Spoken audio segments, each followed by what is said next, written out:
नमस्कार दोस्तों, आज सुनिए कौन थे भीष्म पितामह। उन्होंने आजीवन ब्रह्मचर्य व्रत क्यों लिया। भीष्म पितामह पूर्व जन्म में कौन थे, किसके श्राप के कारण उन्हें मनुष्य योनि में जन्म लेना पड़ा, उनके गुरु कौन थे और उन्हें क्यों अपने ही गुरु से युद्ध करना पड़ा। आज हम आप सबको भीष्म पितामह के पूर्व जन्म से लेकर उनकी इच्छा मृत्यु तक की संपूर्ण कथा बताएंगे। पूर्व जन्म में वसु थे भीष्म। महाभारत के आदि पर्व के अनुसार एक बार पृथु आदि वसु अपनी पत्नियों के साथ मेरु पर्वत पर भ्रमण कर रहे थे। वहां वशिष्ठ ऋषि का आश्रम भी था। एक वसु पत्नी की दृष्टि ऋषि वशिष्ठ के आश्रम में बंधी नंदिनी नामक गाय पर पड़ गई। उसने उसे अपने पति द्यौ नामक वसु को दिखाया तथा कहा कि वह यह गाय अपनी सखियों के लिए चाहती है।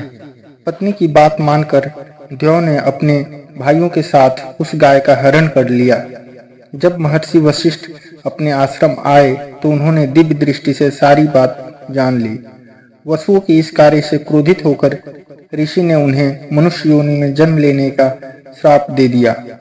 जब सभी वसु ऋषि वशिष्ठ से क्षमा मांगने आए तब ऋषि ने कहा कि तुम सभी वसुओं को तो शीघ्र ही मनुष्य योनि से मुक्ति मिल जाएगी, लेकिन इस द्यौ नामक वसु को अपने कर्म भोगने के लिए बहुत दिनों तक पृथ्वी लोक में रहना पड़ेगा। महाभारत के अनुसार द्यौ नामक वसु ने गंगा पुत्र भीष्म के रूप में जन्म लिया था। श्राप के प्रभाव से वे लंबे समय तक पृथ्वी पर रहे तथा अंत में इच्छा मृत्यु से प्राण त्यागे। अब जानिए कैसे हुआ भीष्म पितामह का जन्म। भीष्म पितामह के पिता का नाम राजा शांतनु था। एक बार शांतनु शिकार खेलते खेलते गंगा तट पर जा पहुंचे। उन्होंने वहां एक परम सुंदर स्त्री देखी। उसके रूप को देखकर शांतनु उस पर मोहित हो गए। शांतनु ने उसका परिचय पूछते हुए उसे अपनी पत्नी बनने को कहा। उस स्त्री ने इसकी स्वीकृति दे दी, लेकिन एक शर्त रखी कि आप कभी भी मुझे किसी भी काम के लिए रोकेंगे नहीं, अन्यथा उसी पल मैं आपको छोड़कर चली जाऊंगी। शांतनु ने यह शर्त स्वीकार कर ली तथा उस स्त्री से विवाह कर लिया। इस प्रकार दोनों का जीवन सुखपूर्वक बीतने लगा। समय बीतने पर शांतनु के यहाँ 7 पुत्रों ने जन्म लिया, लेकिन सभी पुत्रों को उस स्त्री ने गंगा नदी में डाल दिया। शांतनु यह देखकर भी कुछ नहीं कर पाए, क्योंकि उन्हें डर था कि यदि मैंने इससे इसका कारण पूछा तो यह मुझे छोड़कर चली जाएगी। 8वां पुत्र होने पर जब वह स्त्री उसे भी गंगा में डालने लगी तो शांतनु ने उसे रोका और पूछा कि वह यह क्यों कर रही है। उस स्त्री ने बताया कि मैं देव नदी गंगा हूँ तथा जिन पुत्रों को मैंने नदी में डाला था वे सभी वसु थे, जिन्हें वशिष्ठ ऋषि ने श्राप दिया था। उन्हें मुक्त करने के लिए ही मैंने उन्हें नदी में प्रवाहित किया। आपने शर्त न मानते हुए मुझे रोका, इसलिए मैं अब जा रही हूँ। ऐसा कहकर गंगा शांतनु के 8वें पुत्र को लेकर अपने साथ चली गई। अब जानिए देवव्रत था भीष्म का असली नाम। गंगा जब शांतनु के 8वें पुत्र को साथ लेकर चली गई तो राजा शांतनु बहुत उदास रहने लगे। इस तरह थोड़ा और समय बीता। शांतनु एक दिन गंगा नदी के तट पर घूम रहे थे। वहां उन्होंने देखा कि गंगा में बहुत थोड़ा जल रह गया है और वह भी प्रवाहित नहीं हो रहा है। इस रहस्य का पता लगाने जब शांतनु आगे गए तो उन्होंने देखा कि एक सुंदर व दिव्य युवक अस्त्रों का अभ्यास कर रहा है और अपने वाणों के प्रभाव से गंगा की धारा रोक दी है। यह दृश्य देखकर शांतनु को बड़ा आश्चर्य हुआ। तभी वहां शांतनु की पत्नी गंगा प्रकट हुई और उन्होंने बताया कि यह युवक आपका 8वां पुत्र है। इसका नाम देवव्रत है। इसने वशिष्ठ ऋषि से वेदों का अध्ययन किया है तथा परशुराम जी से इसने समस्त प्रकार के अस्त्र शस्त्रों को चलाने की कला सीखी है। यह श्रेष्ठ धनुर्धर है तथा इंद्र के समान इसका तेज है। देवव्रत का परिचय देकर गंगा उसे शांतनु को सौंप कर चली गई। शांतनु देवव्रत को लेकर अपनी राजधानी में लेकर आए तथा शीघ्र ही उसे युवराज बना दिया। गंगा पुत्र देवव्रत ने अपनी व्यवहार कुशलता के कारण शीघ्र प्रजा को अपना हितैषी बना लिया। अब जानिए देवव्रत का नाम भीष्म कैसे पड़ा। एक दिन राजा शांतनु यमुना नदी के तट पर घूम रहे थे। तभी उन्हें वहां एक सुंदर युवती दिखाई दी। परिचय पूछने पर उसने स्वयं को निषाद कन्या सत्यवती बताया। उसके रूप को देखकर शांतनु उस पर मोहित हो गए तथा उसके पिता के पास जाकर विवाह का प्रस्ताव रखा। तब उस युवती के पिता ने शर्त रखी कि यदि मेरी कन्या से उत्पन्न संतान ही आपके राज्य की उत्तराधिकारी हो तो मैं इसका विवाह आपके साथ करने को तैयार हूँ। यह सुनकर शांतनु ने निषाद राज को इनकार कर दिया, क्योंकि वे पहले ही देवव्रत को युवराज बना चुके थे। इस घटना के बाद राजा शांतनु चुप से रहने लगे। देवव्रत ने इसका कारण जानना चाहा तो शांतनु ने कुछ नहीं बताया। तब देवव्रत ने शांतनु के मंत्री से पूरी बात जान ली तथा स्वयं निषाद राज के पास जाकर पिता शांतनु के लिए उस युवती की मांग की। निषाद राज ने देवव्रत के सामने भी वही शर्त रखी। तब देवव्रत ने प्रतिज्ञा लेकर कहा कि आपकी पुत्री के गर्भ से उत्पन्न महाराज शांतनु की संतान ही राज्य की उत्तराधिकारी होगी। तब निषाद राज ने कहा, यदि तुम्हारी संतान ने मेरी पुत्री की संतान को मारकर राज्य प्राप्त कर लिया तो क्या होगा।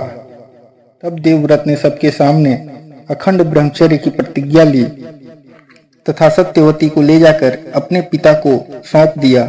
तब पिता शांतनु ने देवव्रत को इच्छा मृत्यु का वरदान दिया। देवव्रत की इस भीषण प्रतिज्ञा के कारण ही उनका नाम भीष्म पड़ा। आगे सुनते हैं, भीष्म ने किया था काशी की राजकुमारियों का हरण। भरतवंशी राजा शांतनु को पत्नी सत्यवती से 2 पुत्र हुए, चित्रांगद और विचित्रवीर्य। दोनों ही बड़े होनहार व पराक्रमी थे। अभी चित्रांगद ने युवा अवस्था में प्रवेश भी नहीं किया था कि राजा शांतनु स्वर्गवासी हो गए। तब भीष्म ने माता सत्यवती की सम्मति से चित्रांगद को राजगद्दी पर बैठाया, लेकिन कुछ समय तक राज करने के बाद ही उसी के नाम के गंधर्वराज चित्रांगद ने उसका वध कर दिया। तब भीष्म ने विचित्रवीर्य को राजा बनाया। जब भीष्म ने देखा कि विचित्रवीर्य युवा हो चुका है तो उन्होंने उसका विवाह करने का विचार किया। उन्हीं दिनों काशी के राजा की 3 कन्याओं का स्वयंवर भी हो रहा था, लेकिन काशी नरेश ने द्वेषतापूर्वक हस्तिनापुर को न्योता नहीं दिया। क्रोधित होकर भीष्म अकेले ही स्वयंवर में गए और वहां उपस्थित सभी राजाओं व काशी नरेश को हराकर उनकी 3 कन्याओं अंबा, अंबिका और अंबालिका को हर लाए। तब काशी नरेश की बड़ी पुत्री अंबा ने भीष्म से कहा कि वह मन ही मन में राजा शाल्व को अपना पति मान चुकी है।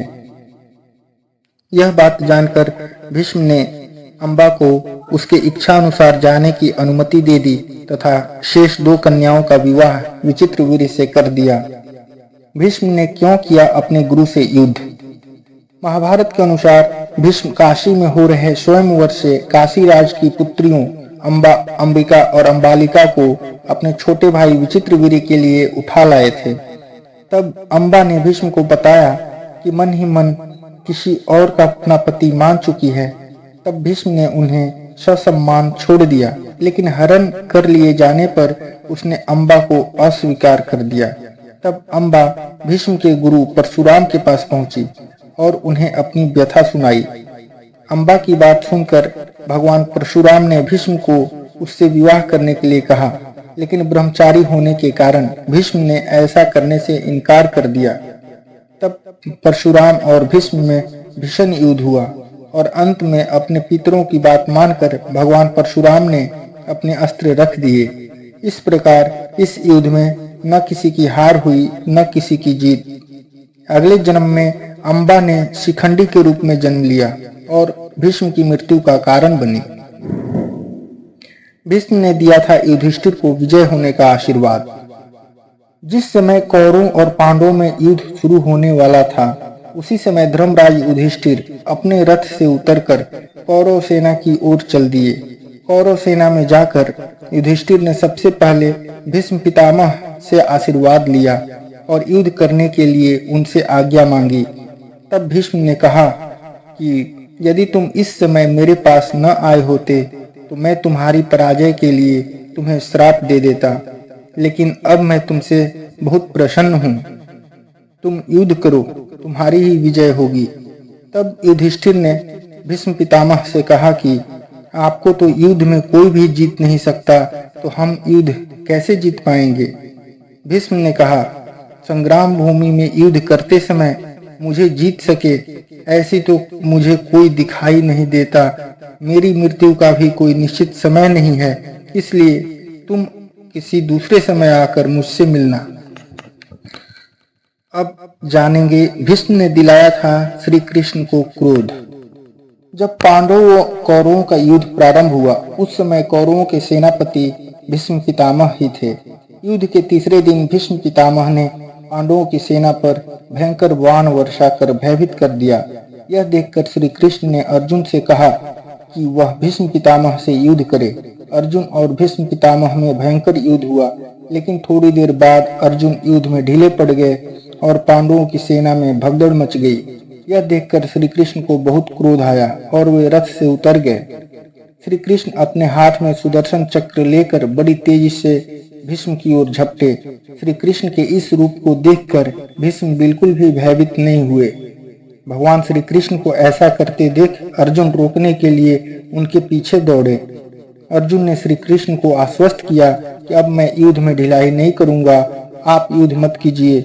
अर्जुन की बात सुनकर श्री कृष्ण शांत हो गए और पुनः अर्जुन का रथ हाँकने लगे। आगे सुनिए, भीष्म ने स्वयं बताया था अपनी मृत्यु का रहस्य। महाभारत के युद्ध में भीष्म पितामह ने पांडव सेना में भयंकर मारकाट मचाई। पांडव भी भीष्म का यह रूप देखकर डर गए। तब उन्होंने भगवान श्री कृष्ण से भीष्म पितामह को हराने का उपाय पूछा। तब भगवान श्री कृष्ण ने कहा कि यह उपाय तो स्वयं भीष्म ही बता सकते हैं। तब पांचों पांडव भगवान श्री कृष्ण के साथ भीष्म पितामह से मिलने गए और उनसे पूछा कि आपको युद्ध में कैसे हराया जा सकता है।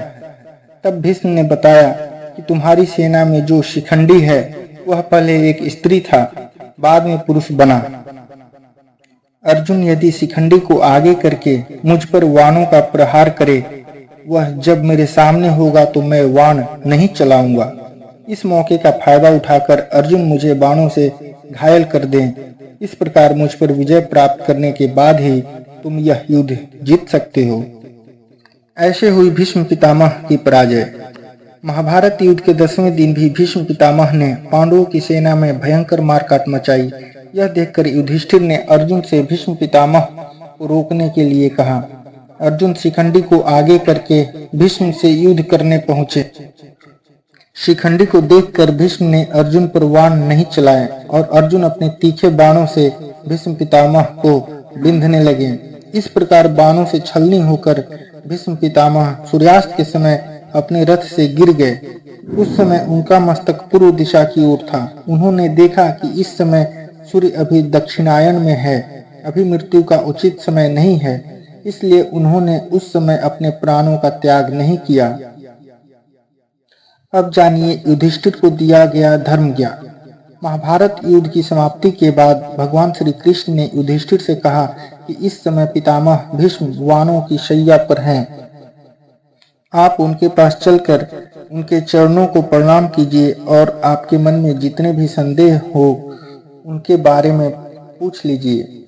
श्री कृष्ण की बात मानकर युधिष्ठिर भीष्म पितामह के पास गए और उनसे धर्म, अर्थ, काम और मोक्ष का ज्ञान प्राप्त किया। युधिष्ठिर को ज्ञान देने के बाद भीष्म पितामह ने उनसे कहा कि अब तुम जाकर न्याय पूर्वक शासन करो। जब सूर्य उत्तरायण में हो जाए उस समय फिर मेरे पास आना। कहा जाता है कि द्रौपदी ने सरशैया पर लेटे हुए भीष्म पितामह से पूछा कि उनकी आंखों के सामने चिरहरण हो रहा था और वे चुप रहे।